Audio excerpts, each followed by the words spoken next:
खुदावंद के मीठे और प्यारे नाम में एक बार फिर से आप सबका स्वागत है हमारे YouTube चैनल पे, जिसका नाम है द ऑनलाइन चर्च। तो जैसा कि आपने थंबनेल पे अभी क्लिक किया कि मरने से पहले अपने परमेश्वर को जाने, know your God before your die.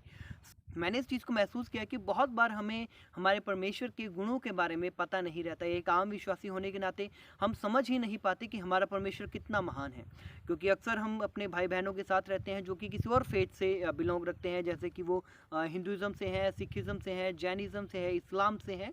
तो हमारी मानसिकता भी कई बार वहीं तक लिमिटेड रह जाती है कि जैसे हम कहते हैं कि हमारा परमेश्वर, अगर हम आम बोलचाल में बात करें आम विश्वासी के बारे में, तो हम सोचते हैं कि हमारा परमेश्वर प्रेम करता है, हमारा परमेश्वर दयालु है, हमारा परमेश्वर न्यायी है, हमारा परमेश्वर अनुग्रहकारी है, हमारा परमेश्वर हमारे पापों को माफ़ करता है। लेकिन अगर हम इन्हीं गुणों के बारे में चर्चा करते हैं और आप आज तक आप भी इन्हीं गुणों के बारे में बात करते हैं या मानते हैं, तो ज़रा सोच के देखिए आपके परमेश्वर के गुणों में और दूसरे के परमेश्वर के गुणों में क्या फ़र्क रहता। लेकिन जिस परमेश्वर की हम बाइबल में आराधना करते हैं, उस परमेश्वर के बारे में हम जितना जानते हैं, उस बात को ध्यान रखिएगा कि जिस परमेश्वर को हम आराधना करते हैं वो सर्वशक्तिमान है, वो सर्वव्यापी है, वो सर्वज्ञानी है और वो सार्वभौमिकता का परमेश्वर है। तो आइए आज हम इन्हीं बातों को परमेश्वर के वचन के ज़रिए कि बाइबल में कहाँ कहाँ इन बातों का जिक्र हुआ है, जिससे कि हम जान सकें कि हमारा परमेश्वर कैसे सर्वशक्तिमान है, सर्वज्ञानी है, सर्वव्यापी और सार्वभौमिकता का परमेश्वर है। तो बिना आपका वक्त गंवाए आइए आज हम जानते हैं कि बाइबल में ये चीज़ें कहाँ मिलती हैं। ये हमारे परमेश्वर के वो आधारभूत गुण हैं जो उन्हें दूसरे दुनियावी देवी देवताओं से, भगवानों से उन्हें अलग करते हैं। तो आइए चलो देखते हैं। पहला हम देखते हैं कि परमेश्वर हमारा सर्वव्यापी है। अ गॉड, द गॉड हुम आई वर्शिप इज ऑमनी प्रेजेंट। जिस परमेश्वर को मैं मानता हूँ वो हर जगह है, वो मुझे हर जगह देखता है। तो इसको हम बाइबल से पढ़ेंगे। यिर्मयाह नबी की पुस्तक अध्याय नंबर 23 आयत नंबर वर्ष नंबर 24। यहाँ पे वचन में लिखा है, फिर यहोवा की यह वाणी है, क्या कोई ऐसे गुप्त स्थानों में छिप सकता है कि मैं उसे ना देख सकूं? क्या स्वर्ग और पृथ्वी दोनों मुझसे परिपूर्ण नहीं है? तो जैसा हमने देखा कि वचन में लिखा है कि परमेश्वर हर जगह है और स्वर्ग और पृथ्वी उसी से भरे हुए हैं, उसी से परिपूर्ण है। और आगे हम देखते हैं भजन संहिता 139 और उसका वचन 7 से लेकर 10 में, जब राजा दाऊद कहता है, मैं तेरे आत्मा से भागकर किधर जाऊं या तेरे सामने से किधर भागूं? यदि मैं आकाश पर चढ़ूं तो तू वहां है, यदि मैं अपना बिछौना अधलोक में बिछाऊं तो भी तू वहां है, यदि मैं भोर की किरणों पर चढ़कर समुद्र के पार जा बसूं तो वहां भी तू अपने हाथ से मेरी अगुवाई करेगा और अपने दाहिने हाथ से मुझे पकड़े रहेगा। तो देखा आपने, दाऊद इस बात को जानता था और आज हमें भी इस बात को जानना बहुत ज़रूरी है कि हम पूरी दुनिया में चाहे समुद्र के तह तक पहुंच जाएं या आकाश तक पहुंच जाएं या हम कहीं भी चले जाएं, इस पूरी दुनिया में हम परमेश्वर से भाग नहीं सकते। तो ये जो गुण है वो हमें हमारे परमेश्वर में मिलते हैं कि हमारा परमेश्वर सर्वव्यापी है, वो हमें हर जगह पर मौजूद मिलेगा। आगे हम देखते हैं नीति वचन अध्याय 15 आयत नंबर 3 में लिखा है, यहोवा की आंखें सब स्थानों में लगी रहती हैं, वह भले बुरे दोनों को देखती रहती हैं। तो यहाँ पे हमने देखा यहोवा परमेश्वर हर वक्त उसकी जो आंखें हैं, उसका जो ध्यान है वो हमारी ओर रहता है और वो अच्छे और बुरे दोनों को देखती रहती है। यानी कि हम अपने चाल चलन को, हम अपनी गतिविधियों को परमेश्वर से छिपा नहीं सकते, कभी भी नहीं।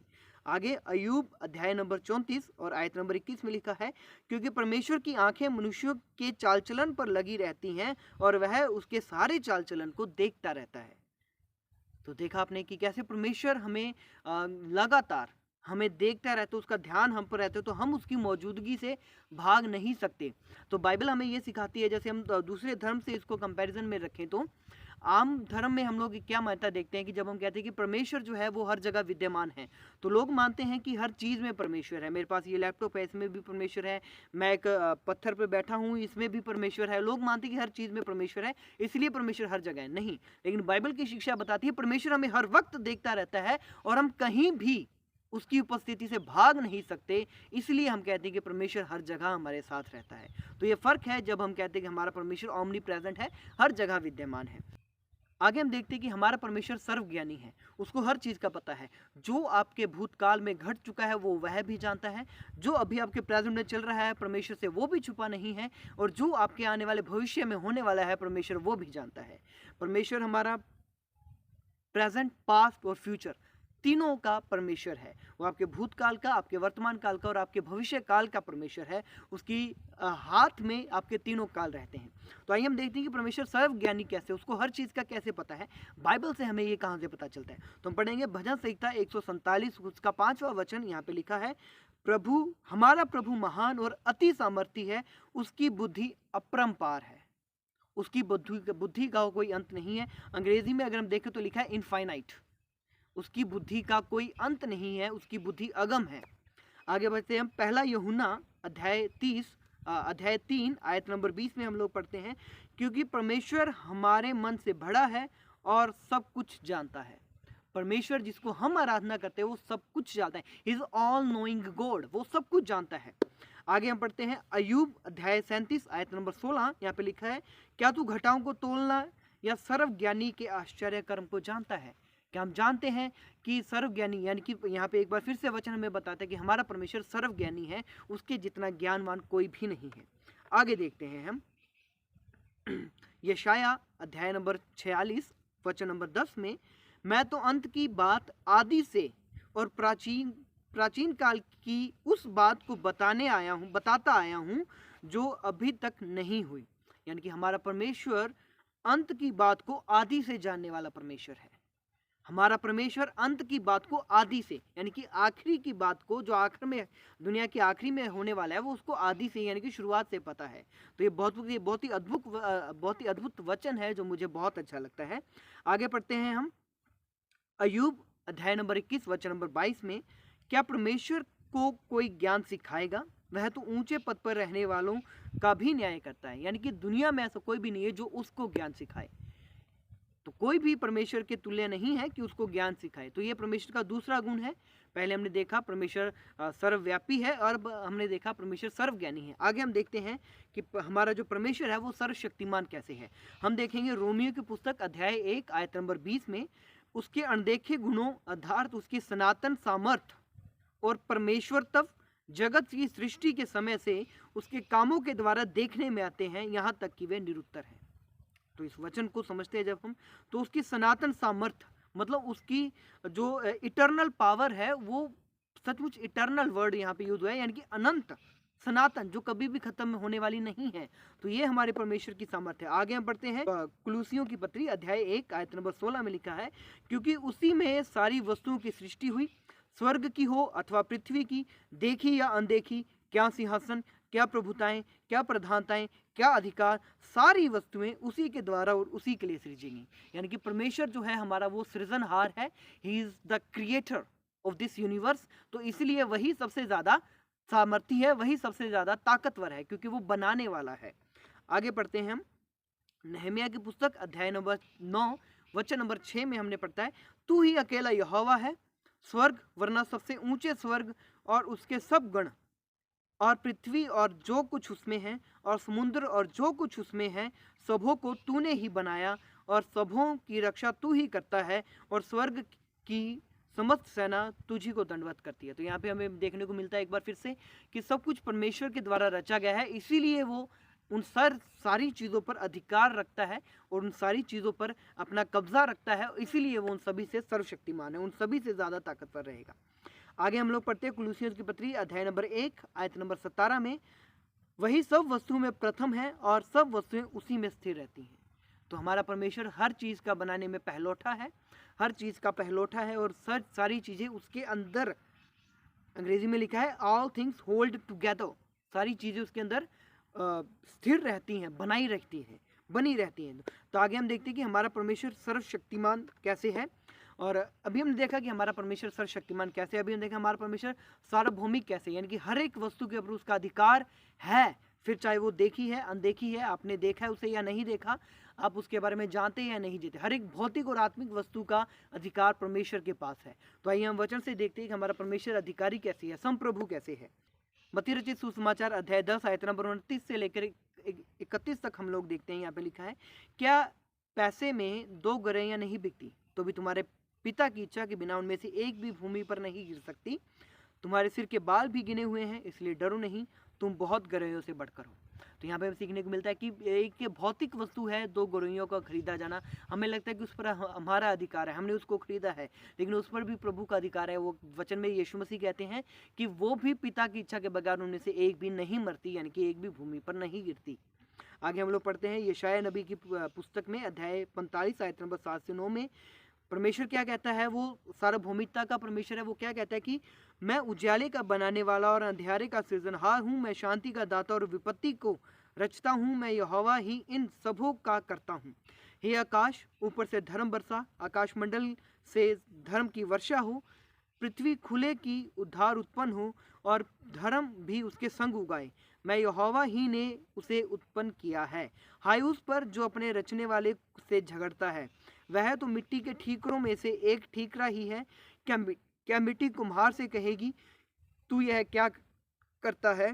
क्या कारीगर का बनाया हुआ कार्य है उसके विषय कहेगा उसके हाथ नहीं है। तो यहाँ पर हमने देखा कि परमेश्वर हमारी ज़िंदगी में अच्छा होता है या बुरा होता है, हम परमेश्वर के सामने इस बात से झगड़ नहीं सकते कि प्रभु तूने ये क्या किया। और इसके लिए प्रभु ने बहुत अच्छा उदाहरण दिया। क्या कभी मिट्टी कुम्हार से शिकायत कर सकती है कि तुमने मुझे ऐसा क्यों बनाया? बिल्कुल भी नहीं। तो हर चीज़ के लिए अधिकारी हमारी ज़िंदगी में निर्णय लेने वाला हमारा परमेश्वर ही है। आइए हम इस चीज़ को आगे देखते हैं। नीति वचन अध्याय 16 आयत नंबर 33 में लिखा है, चिट्ठी डाली तो जाती है परंतु उसका निकलना यहोवा की ओर से ही होता है।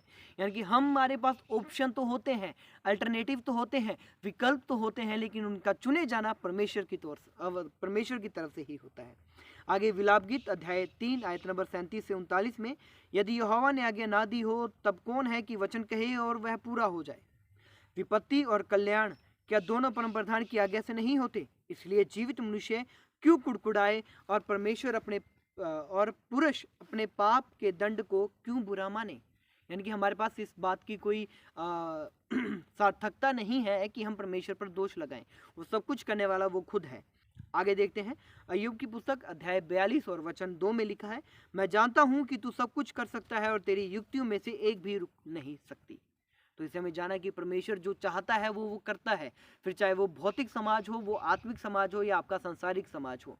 परमेश्वर हर जगह पे अपनी मौजूदगी उसकी बनी रहती है और वो हर जगह पे अपने आप को परम प्रधान के तौर पे हमें दिखाता है। आगे फिर आज हमने क्या सीखा? आज हमने सीखा कि द गॉड हुम आई worship is all knowing God, nothing can surprise him. कि जिस परमेश्वर को मैं जानता हूँ वो सब कुछ जानता है। जिस परमेश्वर को मैं जानता हूँ या एक आम विश्वासी जानता है, वो सब कुछ जानता है और कुछ भी उसको सरप्राइज नहीं कर सकता। परमेश्वर को आप आश्चर्यचकित नहीं कर सकते आने वाले 10 साल में कि आप कुछ ऐसा करें कि परमेश्वर से हैरान हो जाए, या आप कुछ अचानक से कुछ बुरा कर दें और परमेश्वर को लगे कि अरे इसने अचानक कैसे कर दिया। नहीं, ऐसा बिल्कुल भी नहीं है। वो ऑल नोइंग गॉड है, उसको सब पता है, वो आपकी काबिलियत को आपसे ज़्यादा जानता है। आगे, द गॉड हुम आई वर्शिप इज ऑल पावरफुल, वो सर्वशक्तिमान है। He does not need any help from anything and anybody. उसको किसी भी चीज़ से या किसी भी मनुष्य से कोई मदद की ज़रूरत नहीं है। इसको मैं करना नहीं चाहता, लेकिन अगर हम करें इसको, हम इस वाक्य को हम किसी और धर्म के साथ कंपैरिजन करें तो अक्सर हमें देखने को मिलता है कि दूसरे धर्मों में एक भगवान को दूसरे भगवान की ज़रूरत पड़ती है अपने कार्य को पूरा करने के लिए, लेकिन मसीहत में ऐसा नहीं है। हमारा परमेश्वर सार्वभौमिक है, सर्वशक्तिमान है, उसको खुद पता है उसको किसी की मदद की ज़रूरत नहीं है। तीसरी बात, द गॉड हुम आई worship is the creator of all scene and hidden things.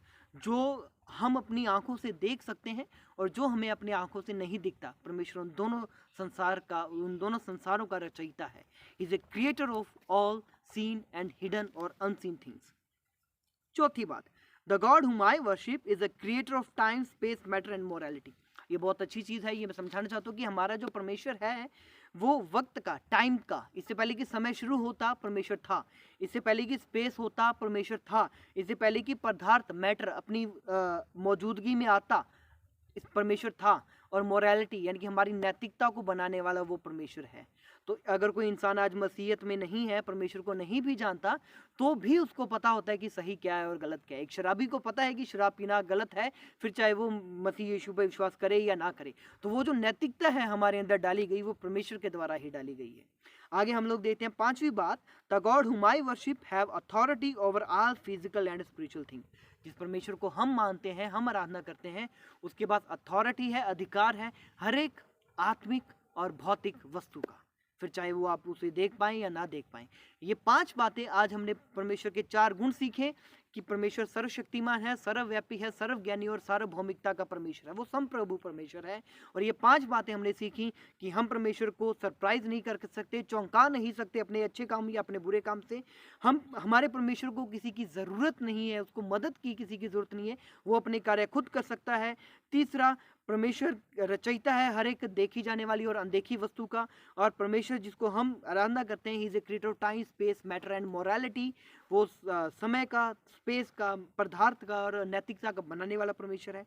और जिस परमेश्वर को हम जानते हैं उसकी अथॉरिटी है, वो सॉवरन गॉड है, उसके पास अथॉरिटी है इन सभी चीज़ों के ऊपर, कि परमेश्वर की अथॉरिटी है सारी की सारी भौतिक और सांसारिक और आत्मिक वस्तुओं और चीज़ों के ऊपर। तो ये था आज का वीडियो और हम उम्मीद करते हैं कि आपने इस वीडियो से बहुत कुछ सीखा होगा और परमेश्वर आपको आशीषित करे। Thank you so much. धन्यवाद।